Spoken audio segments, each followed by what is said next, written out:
Hello everyone. So this is case 3 of our 4 cases series of deteriorating patients.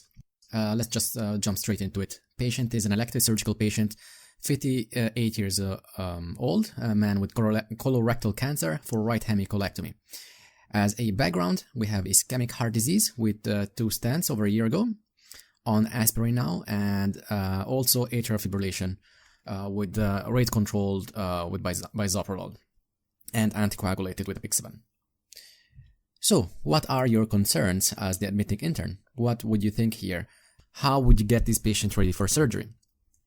So, first of all, you have to think of the kind of surgery and obviously the kind of patient. So, the surgery here is it's quite a big surgery, all right? It's a right hemi colectomy. So, basically, the patient will require general anesthesia, and they perform the surgery usually either by open, so laparotomy, or with laparoscopy.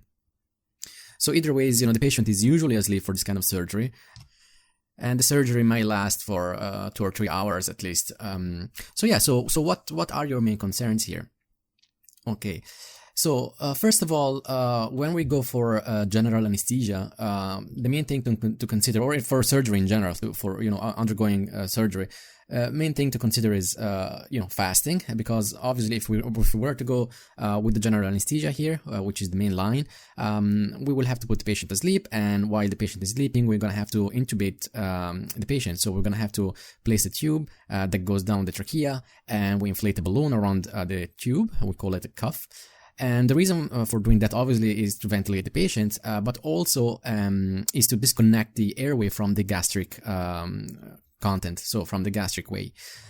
So basically, when the patient is in a pharmacological coma, they have no control of their own airways, obviously, because they have no reflexes anymore. So what we need to do is to disconnect the airway from the gastric content. So the patient, we do that, but also it's safer to have the patient fasting. So the stomach must be empty before going for general anesthesia. So we have fasting guidelines for adults and children. I'm not going to go into those, but I'll just link some guidelines in the description, so for you to see.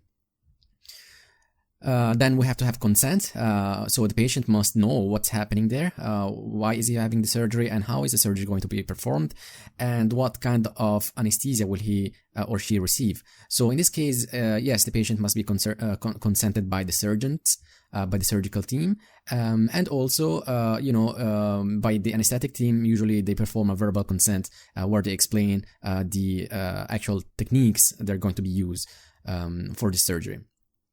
So the consent must be informed. This means that the patient must be informed of all the possible risks and complications of the procedures, and must be able to ask questions that have to be answered properly. Then you have to look at the patient himself. He has several drugs on board. He has antiplatelets, he has beta blockers, and he has anticoagulants. So the question here, do we stop? Do we continue these drugs before the surgery? Which drug should we keep? Which drug should we discontinue for the surgery? So I will discuss very briefly what's going on with this specific patient here. He has an ischemic heart disease with stents. Usually he had stents 2 years ago, if I remember well. So there's no need for clopidogrel at this stage. So he's on aspirin, as we saw, and aspirin must not be discontinued for any kind of surgery, really. So if the patient has stents and he's on aspirin, then aspirin must be continued. Beta blockers, also a patient on beta blockers must continue the beta blocker up to the day of surgery. Beta blockers must not be discontinued. And anticoagulants, that's another chapter here, because so the patient who's anticoagulated may bleed during surgery. So it's a surgical concern, really, to discuss whether or not patient should be bridged, or the anticoagulants stopped and bridged with something else, or stopped just before the surgery and recommenced just right after surgery.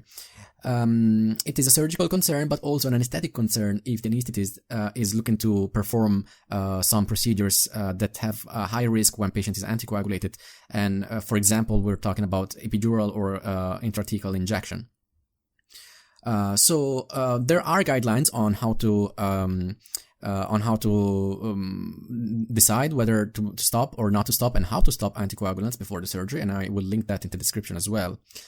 So we move then to the COVID status now. And these times we look at the COVID status of the patient. So we ask them a questionnaire, the COVID questionnaire that you're all familiar with, and then we will see if the patient requires testing. Depending all again on the questionnaire, on the prevalence of the disease in the area, and so there is an algorithm there to decide whether the patient needs testing before the surgery. And usually, yes. It is indicated that the patient must perform a swab before coming for an elective surgery. So, if you have concerns about, this patient and, what to do with the drugs and the medications and how to best prepare the patients for anesthesia, if you have concerns about that, then yes, you can contact the anesthetist on call. The theater anesthetist usually can give you a hand or can, support your decision making. And then also you can think of the patient, where is the best location for the patient in terms of after the surgery, post-operatively. Will the patient come back to the ward, so we keep the bed for him, or is he going, to stay in the PACU, so the post-anesthesia care unit, for a little while, or will he go to HDU or ICU? Now, usually these decisions are made by the anesthetist, but it's a good exercise to try to think of where is the patient most likely to go after surgery.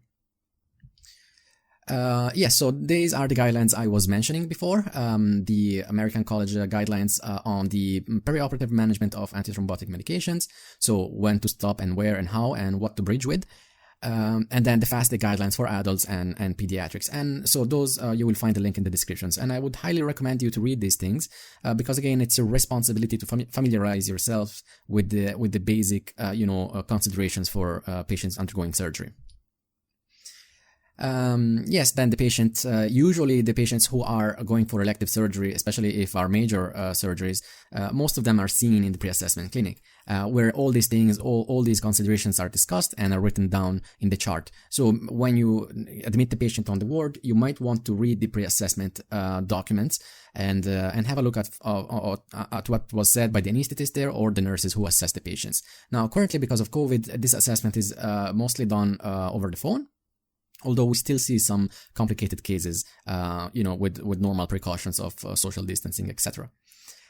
So during the pre-assessment, if some extra tests are required, then they are requested and are done. So, for example, ischemic heart disease, do we need to see if the patient requires an echocardiogram before surgery, a stress test if the patient has any symptoms, if the patient has a pacemaker, maybe we check the pacemaker before the surgery. Now, the reason we do all these checks and, we make sure that the patient is fit for surgery, basically. We just want to make sure that the patient can undergo a major surgery, and we want to make sure that, it's the safest way to do it, and just to avoid cancellation during the surgery, because the last thing you want as an anesthetist is to find in your surgical list a patient who was not pre-assessed, who is complicated in undergoing a major surgery, and patient might have medical issues, and if not properly optimized or seen by a cardiologist, then we have to cancel the surgery, unfortunately, because it's the safest way to approach it. We won't do the patients any favor if we allow them to undergo surgery without a proper evaluation of their medical condition. So you will find here also linked the model of care for pre-admission units, another interesting read for you guys if you want. So the procedure, how do we do we go for a right hemicolectomy? So patient comes to theater, we insert IV lines, usually large bore. So this patient particularly has ischemic heart disease. So it's best to have a close eye on the blood pressure all the time. So a close real time monitoring of the blood pressure, and it's better achieved with an arterial line. So the arterial line in patients who are ischemic or have a heart failure, we usually insert this line before we induce them into a general anesthesia, because we want to see the effect of the anesthetics at induction. So we want to avoid any major hypotension or derangement in the blood pressure anyway. So arterial line insertion and central line insertion, we usually do that when the patient is already sleeping. And again, do we need it? Do we don't? Do we not need it? Again, that's another thing that the anesthetist decide in theater, and it's also decided with the surgeons. For example, the patient will require some parenteral nutrition after the surgery. Then we might want to insert a central line there for the post-operative period. Then we think whether the patient will need an epidural or a spinal morphine. So those are neuraxial techniques for pain relief during and after surgery. So we insert an epidural catheter, or we perform a spinal anesthesia with morphine injected intrathecally. That will provide a very strong pain relief during and after the surgery. Obviously, the epidural and spinal morphine are done pre-operatively when the procedure is open, so for laparotomies. And we do it, when they're awake, obviously, because we need to position the patient, and then we also need to make sure that the patient is not feeling any pain during the procedure, so we're going in the right directions with the needle. So both the epidural and the spinal morphine will require close monitoring post-operatively, because they can, depress the respiration rate, or can have, the epidural in particular might have some effect on the blood pressure post-operatively. So when we insert those epidural or spinal morphine, we might have to have a closer monitoring on the ward or in the HDU after the surgery. So, as I said, this patient will usually require general anesthetics. So we go to theater after we inserted our lines, plus minus epidural or spinal, and then we put them asleep. And then the surgery could be laparoscopy, so with inflating the abdomen with a camera, or laparotomy, so open surgery. Obviously, I'm not going to go into the details of all that, just to give you an overview of what could happen for these patients going for surgery. So just a focus here on neuraxial anesthesia and analgesia. Difference between spinal and epidural for those of you who don't really know the specific difference. So with the spinal epidural, we go with the needle, and we pass the needle between the vertebrae, and we find the dura. We puncture the dura, and then we go in the interthecal space. Here, CSF will come out of the needle, and then we inject our medications through the needle, and those will spread intrathecally and will block the nerves.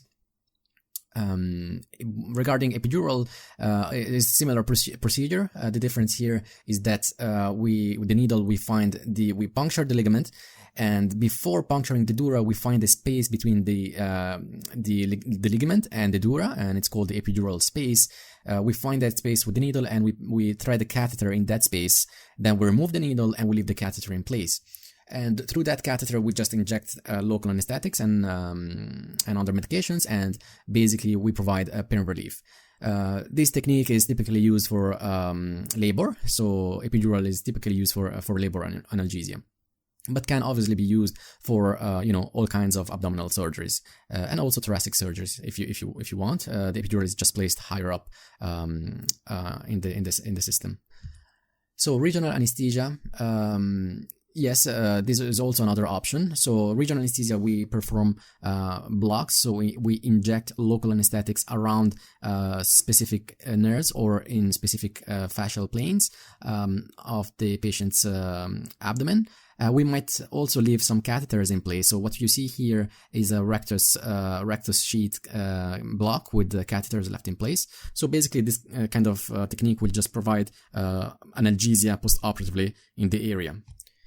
Another post-operative analgesia option is patient-controlled analgesia. So this means that we prepare these pumps or syringe drivers, usually with morphine, and then these pumps are connected to a button, and the button is given to the patient. So the patient decides, by pressing the button, decides when to receive the dose of analgesia. The patient obviously must be coherent and able to operate the button. So that was just an overview of the pain relieving options for this kind of surgery. So then the patient has his surgery done and goes back to the ward, and you're called in. You're called in because the patient is in pain. So what is your plan, and why do you think that post-operative pain must be adequately controlled? So I'll start with the second question here. Pain obviously is not a pleasant experience for any patient, so must be controlled just because of that. Usually, it's obviously something unpleasant for the patients. But also in this specific case, the patient, if you remember, has an ischemic heart disease, and patients with ischemic heart disease might be prone to develop a post-operative or perioperative ischemic heart disease, and that can be triggered by several conditions, amongst which pain is an important factor. That's because pain will release catecholamines in the system. So you have an activation of the sympathetic chain with the release of catecholamines. And with the catecholamines torn, you have more chance to have an imbalance between oxygen demand and oxygen consumption of the heart. So you might have an ischemia in that heart. So patients who have ischemic heart disease, always remember that pain must not be present post-operatively. That's a very important consideration. So how do you treat pain?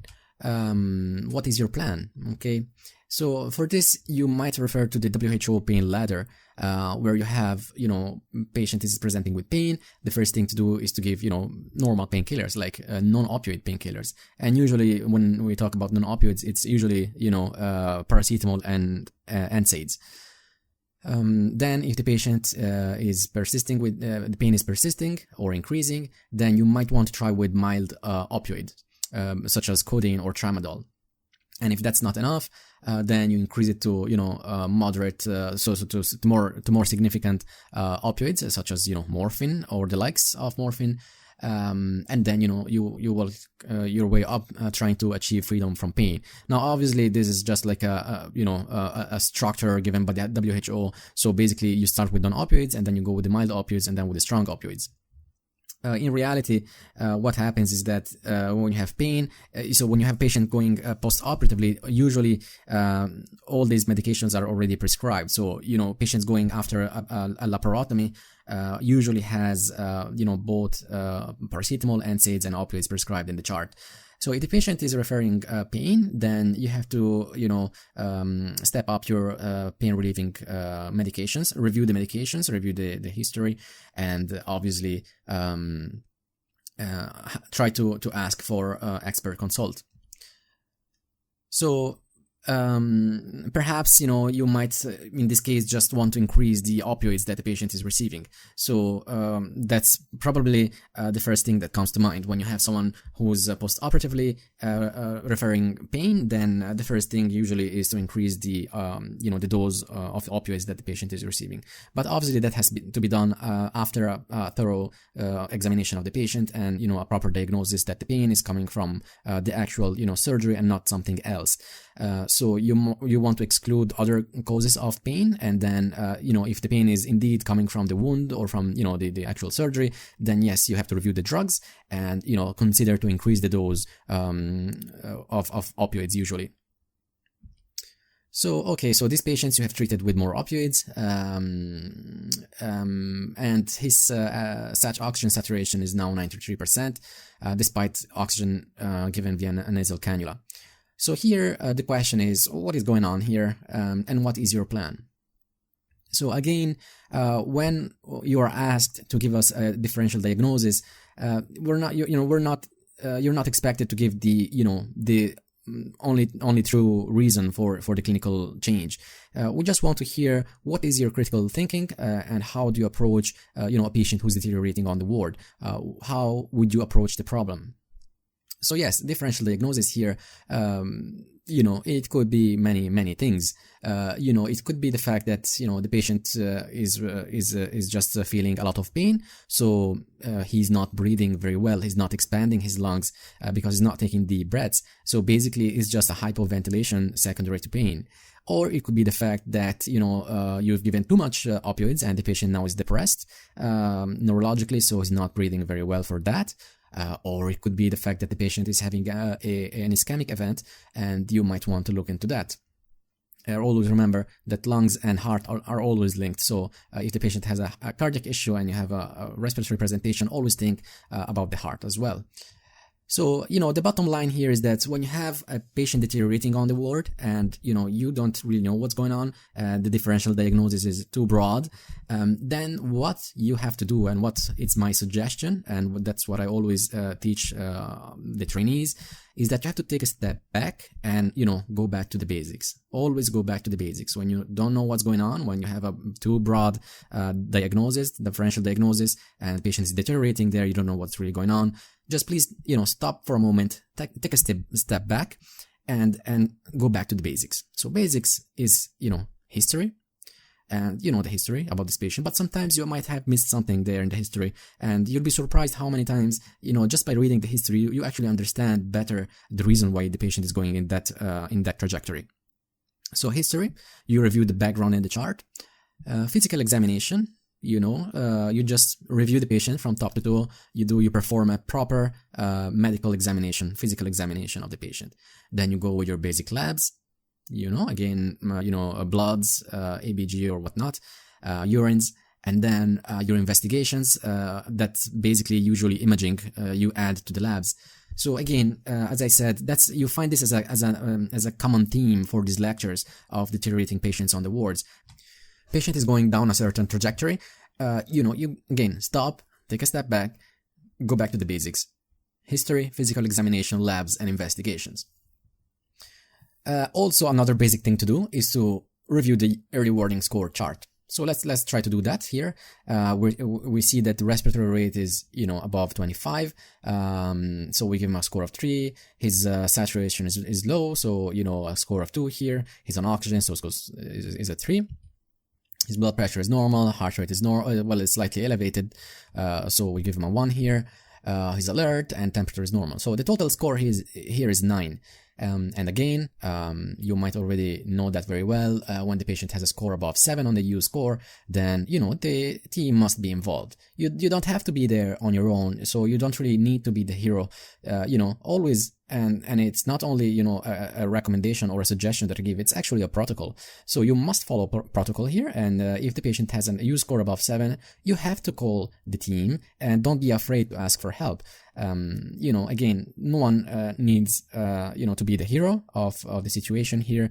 You must inform the team, and the team must come and help you out with the assessment and management of a deteriorating patient. So registrar has to come and review. And, we discuss whether this patient needs to go to the HDU.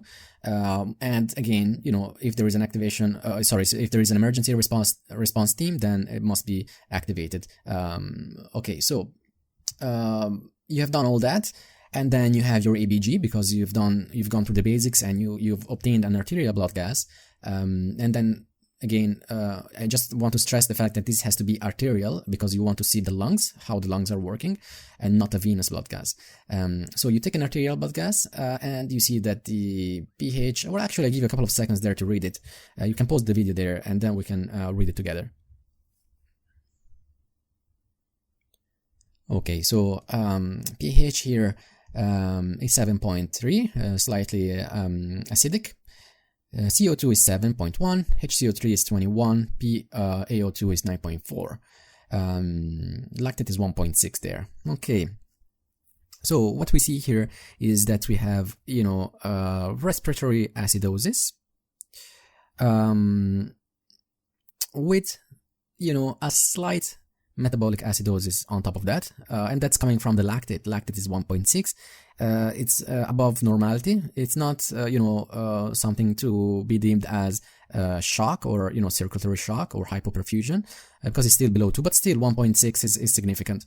So yeah, that's why you see the bicarbonate down to 21. So slightly decreased, so slightly acidotic metabolically, and acidotic clearly from the respiratory point of view. So that's a mixed, more respiratory acidosis, and with that comes hypoxemia.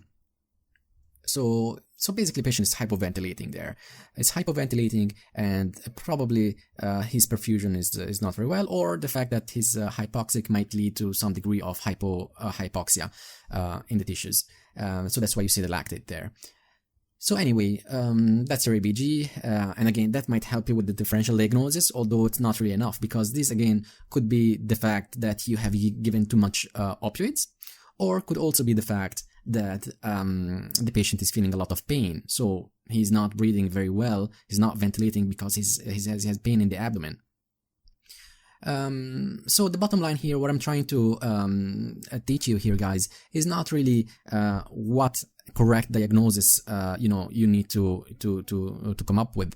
What I need you to understand here is what's the method for you to approach a patient who's deteriorating on the ward. And the method is, again, you see the problem, you identify that there is a problem going on there, the patient has gone to a different trajectory than what expected. So, you stop there, take a step back, go back to the basics, review the used core, review the chart, and, act accordingly. So, in conclusion, for this patient, post-operative goals for you are, feeding. So the patient must start feeding after a little while, and that has to be discussed with the surgeons. So the surgical team will guide you to how and when to feed the patients after surgery.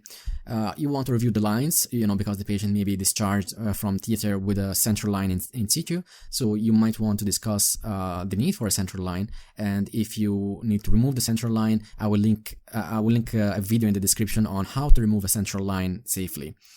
Then analgesia, it's very important, especially in patients with ischemic heart disease. Remember, catecholamine storm might lead to ischemic events. Then thromboprophylaxis, if the patient is lying on the bed, they need to receive low molecular weight heparins, just to prevent clotting in the lower limbs and pulmonary embolism. Obviously patient must be mobilized early and receive early physiotherapy to try to recover from the surgery. So there you have it. Again, as I said before, these lectures are not meant to discuss the specifics of the clinical conditions or the management in specific settings. It's just for you to have a method on how to approach patients who are deteriorating on the wards. Okay, so thank you for now, and we'll see you in the next lecture.